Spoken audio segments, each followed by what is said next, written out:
Watch his hands. Before the suit, before the guns, before the bodies, John Wick walks down into the basement with a sledgehammer and breaks open the floor. Because years ago, when he chose his wife, he sealed his old life in concrete right there under the house.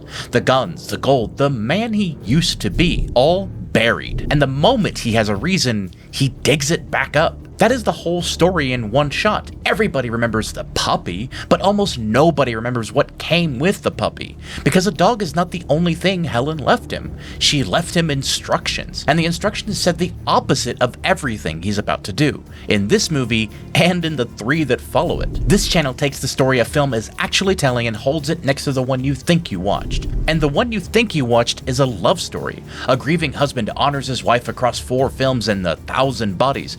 But the one on screen is a man who was handed his wife's last wish and lit it on fire, then spent a decade insisting the fire was for her. John Wick didn't avenge Helen, he overruled her. Let's get the gift right, because everyone gets it half right. When Helen was dying, she did not leave John a puppy. She left him a puppy and a letter.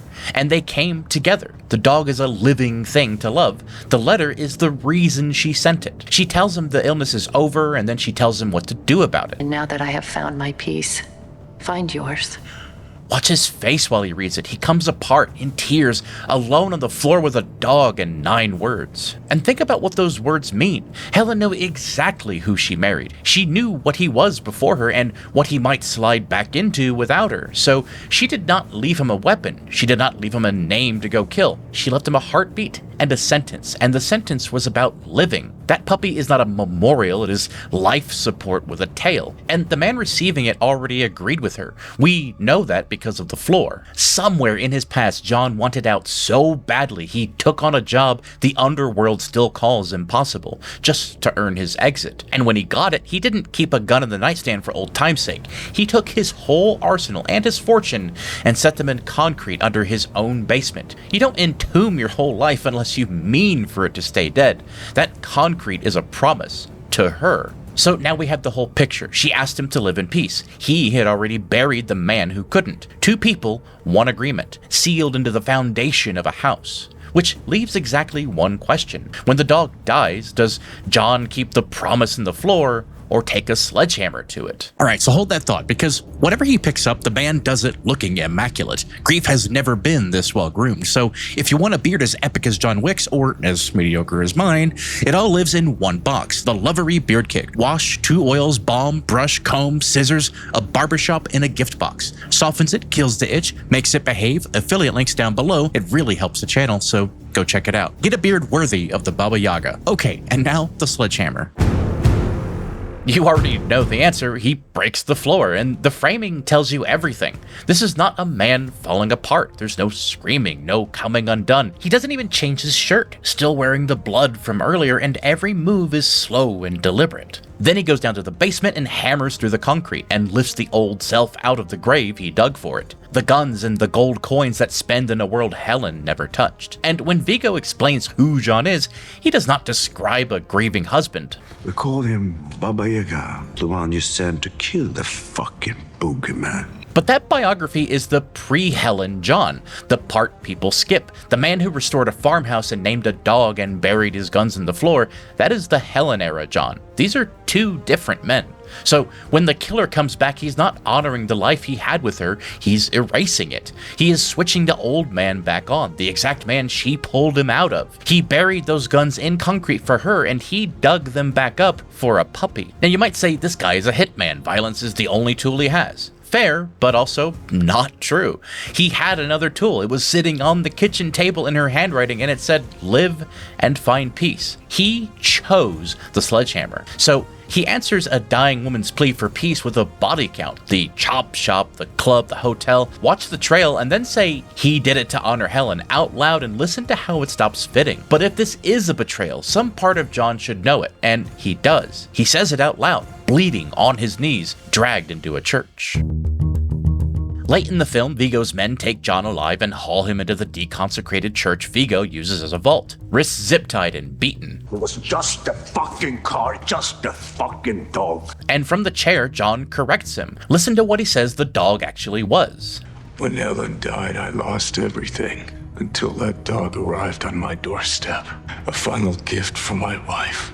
And what was that gift for? He says the dog gave him the chance to grieve, and not to do it alone. To grieve, not to avenge. To carry the loss without being by himself.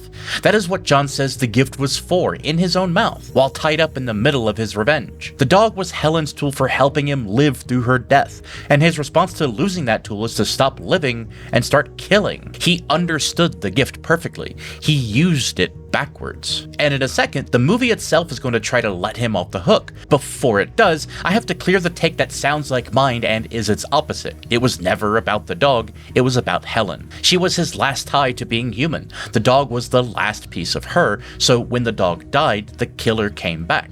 And that take gets used to excuse him. Poor John, nothing left to live for. The chain broke. But here's the problem. A chain breaking is something that happens to you. It lets him off the hook, but that is not what the film shows. He did not have nothing left to live for. He had a letter telling him exactly what to live for, and he had just described out loud what the dog was supposed to do for him.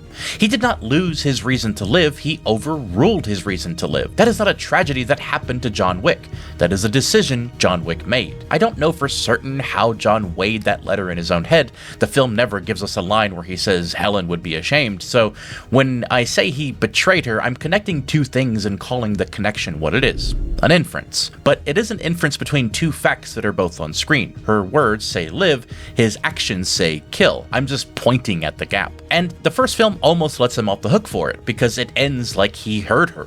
The war's over, Vigo's dead, and John limps into an animal shelter, unclips a beaten up dog from a cage, and the last thing he says is, "Let's go home." New dog, drive home, roll credits. It looks like the man who buried his guns is back in the ground where he belongs.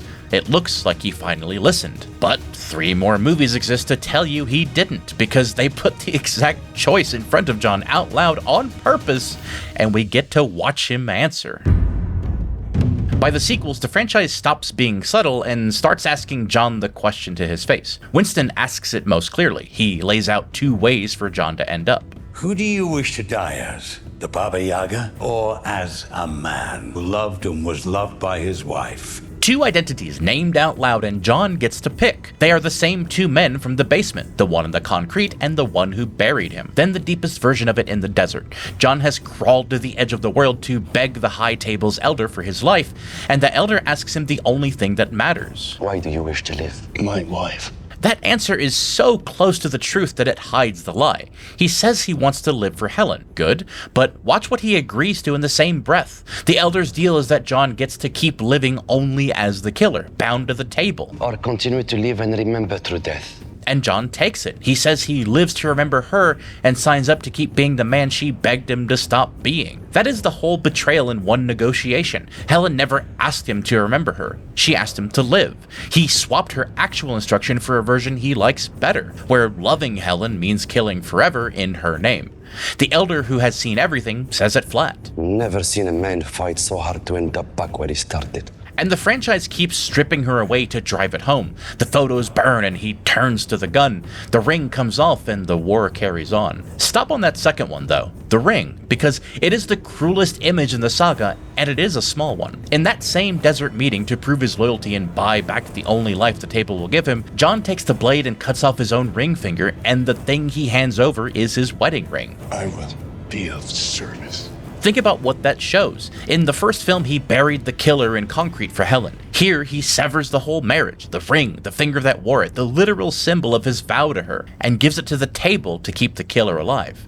The burial runs in reverse. The film stages that moment as fealty to the table, not as a speech about renouncing Helen. He's not standing there saying goodbye to her, but of every possible token of loyalty to the world of killing, the thing he chooses to put on the table is the one object that meant her. You do not need to be told what it costs him. You watch what he was willing to spend. He buried the killer for his wife. Then he cut off the wife for the killer. That's not honoring Helen. That's the opposite, performed with a knife. So what does a man like that get in the end? Strip it all the way down. Helen left John one instruction: live in peace. And the saga everyone calls a revenge masterpiece is the story of him refusing it in 4 languages for 10 years. So how does it end? Not with him keeping the promise. Go to the 4th film. Before his last fight, John sits with Winston, and Winston asks him what he wants carved on his headstone. One word for the marker under his name. And John tells him, John, loving husband. that is the closest John comes to becoming the man Helen asked for, and he's not living it. He is ordering it. The title was in her letter, available from the beginning. He could have worn it for 10 years. Instead, he requests it as an engraving for after he is gone. He would rather be remembered as a loving husband than spend one more day being one. Helen wrote live, and he answered with an epitaph. And at the very end, torn up and spent, one word leaves him. And again, he meets it with a wish to be done rather than a willingness to live. The film leaves him there, and you assume that's the grave closing over him. It isn't. He doesn't die. There's a 5th film coming. Keanu Reeves coming back, and the story isn't over. Which means the one thing John still will not do, 10 years and 4 films and a severed finger later, is the one thing she actually asked for. He'll survive anything. He just won't live. Helen said find your peace, and he found a war he can't stop volunteering for and a headstone he'd like to reserve. That's the whole lie under John Wick. Not that he didn't love her, he did. Desperately. The lie is that the killing was the love. It was the precise opposite of the one thing she asked for, dressed in a good suit and called devotion. And we cheered because the gun work was clean and the dog was cute. Every yeah, I'm thinking I'm back is not a hero returning, it's a man overruling his dead wife one more time and signing her name to it. Anyway, that's the case. Maybe I've been staring at this dog too long. And thank you so much for watching. Subscribe if you want more of these, and tell me in the comments whether you think John ever really heard that letter, or whether he saw the word peace and reached for the sledgehammer anyway. The algorithm doesn't honor anybody's dying wish either, but it does think you'll enjoy this next one, so go check it out.